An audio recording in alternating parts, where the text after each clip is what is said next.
दोस्तों नमस्कार, स्वागत है आपका यूट्यूब चैनल एबी टेक में। आज है 20 अप्रैल 2022 और जान लेते हैं आज की महत्वपूर्ण खबरें।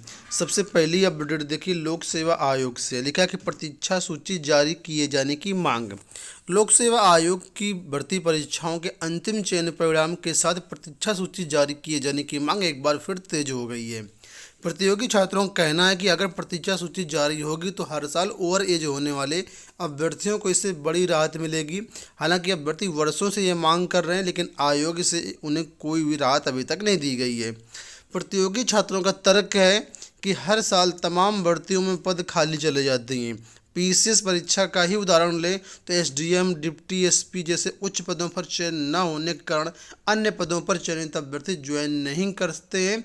अभ्यर्थी एक साथ कई परीक्षाओं में शामिल होते हैं और उनका कई भर्तियों में चयन भी हो जाता है। ऐसे में किसी एक भर्ती को ही ज्वाइन कर पाते हैं, जिससे अन्य भर्तियों के जो पद हैं वो खाली चले जाते हैं। तो अभ्यर्थियों का कहना है कि जो भी पदों की संख्या होती है, कम से कम उसका 25% वेटिंग लिस्ट जारी होनी चाहिए, जिससे अभ्यर्थियों को राहत मिले और अभ्यर्थी ओवर एज होने के कारण अगली भर्ती परीक्षा में शामिल नहीं हो पाते हैं, ये बाधा दूर हो पाए। ठीक है। और साथ में जो प्रतियोगी छात्रों को 2 से 3 साल नए विज्ञापन के लिए इंतजार करना पड़ता, तो वो इंतजार भी नहीं करना पड़ेगा और प्रतियोगी छात्रों का काम भी हो जाएगा, पद भी भर जाएंगे। ऐसे में छात्रों ने मुख्यमंत्री को पत्र लिख करके मांग की कि सभी भर्ती परीक्षाओं में अंतिम चयन परिणाम के साथ प्रतीक्षा सूची भी जारी की जानी चाहिए। तो पहल तो अच्छी है, लेकिन लोक सेवा आयोग इस पर अभी तक कोई भी डिसीजन नहीं दिया है। चलिए बढ़ते हैं हम लोग अगली अपडेट की तरफ। यहाँ पर अपडेट है माध्यमिक शिक्षा परिषद को लेकर के। लिखा है कि दिशा निर्देश में संशोधन। आप लोग जानते हैं कि यूपी बोर्ड की प्रैक्टिकल परीक्षाएं शुरू हो रही हैं और इसमें क्या है कि जो वित्तविहीन शिक्षक थे उनको परीक्षक नहीं बनाया गया था, तो इसमें आदेश में संशोधन कर दिया गया है।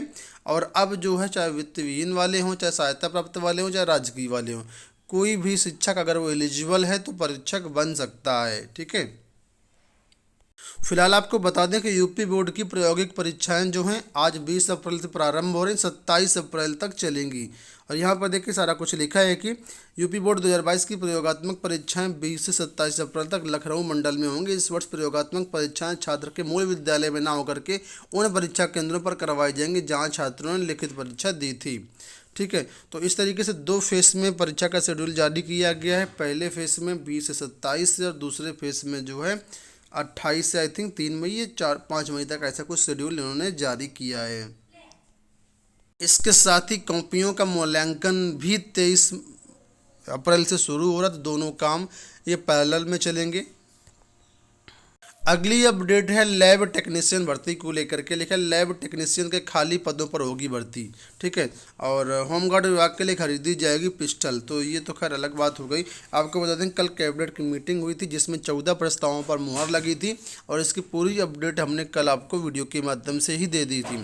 तो यहाँ पर ये लिया गया है कि देखिए, लिखा है कि मुख्यमंत्री योगी आदित्यनाथ सरकार 2.0 की मंत्रिपरिषद की बैठक में मंगलवार को एनेक्सी में करवाई हुई, जिसमें कई महत्वपूर्ण निर्णय लिए गए। बैठक में लैब टेक्नीशियन के खाली पड़े पदों को भरने के लिए न्यायिक पदों पर 4% आरक्षण दिव्यांगों को देने सहित कई फैसले किए गए। लैब टेक्नीशियन के 25% पद लैब असिस्टेंट के प्रमोशन से भरे जाएंगे। 75% भर्तियों में सीधी भर्ती होगी। ठीक है। तो ये जो जानकारी है उप मुख्यमंत्री ब्रजेश पाठक, वित्त मंत्री सुरेश खन्ना व पर्यटन मंत्री जयवीर सिंह ने दी है। तो अच्छी बात ये है कि कम से कम 75% लैब टेक्नीशियन की सीधी भर्ती होगी। बढ़ेंगे अगली अपडेट की तरफ। यहाँ पर देखिए लिखा है कि 24,000 बटे 1,10,000 विद्यार्थियों के लैपटॉप और मोबाइल का इंतजार। प्रयागराज की अपडेट है। लिखा जिले में 1,10,000 छात्र छात्राओं को लैपटॉप तथा मोबाइल के लिए अभी इंतजार करना पड़ेगा। पहले चरण में 26 अप्रैल तक सिर्फ 52,000 अभ्यर्थियों को ही मोबाइल एवं लैपटॉप वितरित हो पाएंगे। यह लाभार्थी अलग अलग पाठ्यक्रमों के अंतिम सेमेस्टर या सेमेस्टर के विद्यार्थी हैं। मुश्किल ये है कि पहली सूची में शामिल अन्य पात्र अभ्यर्थियों को कब तक मोबाइल मिल जाएगा, इस बाबत कोई दिशा निर्देश अभी तक नहीं मिला है। तो जो भी अभ्यर्थी इसके लिए पात्र हैं उनको इंतजार करना पड़ेगा। एमएलसी या आचार संहिता हटने के बाद 28,000 छात्रों को 26 तक मिल जाएंगे लैपटॉप मोबाइल। बढ़ेंगे हम लोग अगली अपडेट की तरफ। यहाँ पर इलाहाबाद विश्वविद्यालय में एडमिशन को लेकर के अपडेट है कि मई के तीसरे सप्ताह में शुरू होंगे पीजी में प्रवेश के लिए आवेदन। एलएलबी, बीएड, एमबीए और आईपीएस के पाठ्यक्रमों के लिए भी शुरू होंगे आवेदन। तो जो भी अभ्यर्थी इंतजार कर रहे हैं पीजी के पाठ्यक्रमों के लिए, चाहे वो पीजी हो या एलएलबी हो या बीएड हो एमबीए हो या अन्य जो विभिन्न कोर्सेज चलते हैं यहाँ पर, तो उसके लिए आपको अभी इंतज़ार करना पड़ेगा। मई के तीसरे सप्ताह से लगभग 20 तारीख के बाद आपके आवेदन शुरू होंगे। इन पाठ्यक्रमों के लिए प्रवेश परीक्षा की एजेंसी के माध्यम से कराई जाएगी। एजेंसी के चयन के लिए विश्वविद्यालय प्रशासन 20 अप्रैल को अपनी वेबसाइट पर ऑनलाइन टेंडर जारी कर देगा, यानी आज इसका टेंडर जारी हो जाएगी। कौन सी एजेंसी करवाएगी उसके गठन की प्रक्रिया शुरू हो जाएगी। यहाँ पर देखिए बीएड को लेकर के अपडेट है, लिखा है संयुक्त प्रवेश परीक्षा बीएड में अगर आवेदन फॉर्म में गलती हो जाती है तो इसको ठीक करने के लिए आपको 4 दिन का समय दिया जाएगा।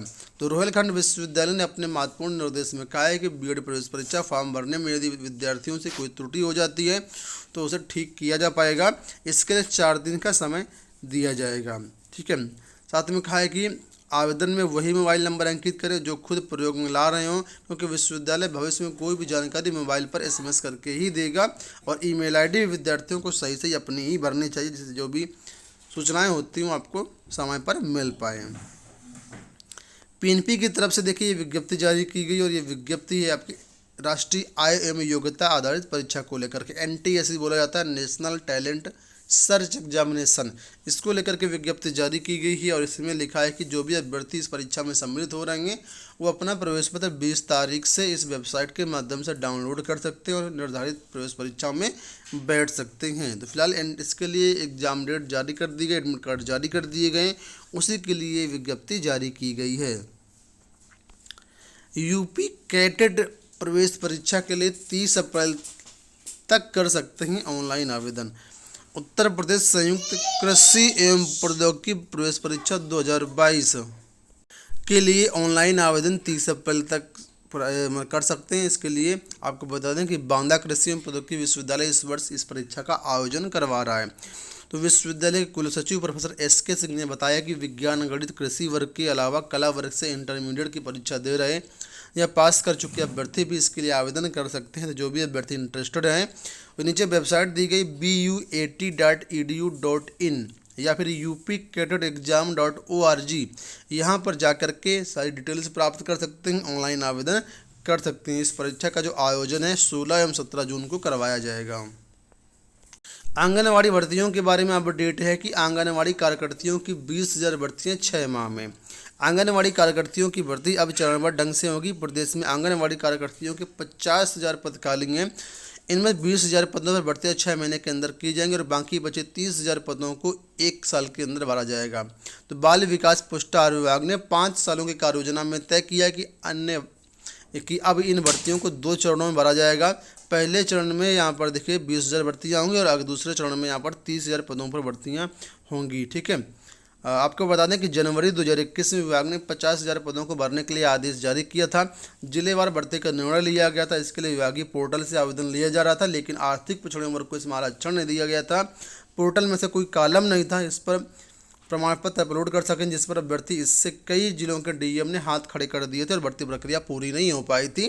तो ये भर्तियाँ अब 2 चरण में करवाई जाएंगी। पहले चरण में 20,000, अगले चरण में 30,000 पदों पर भर्तियाँ।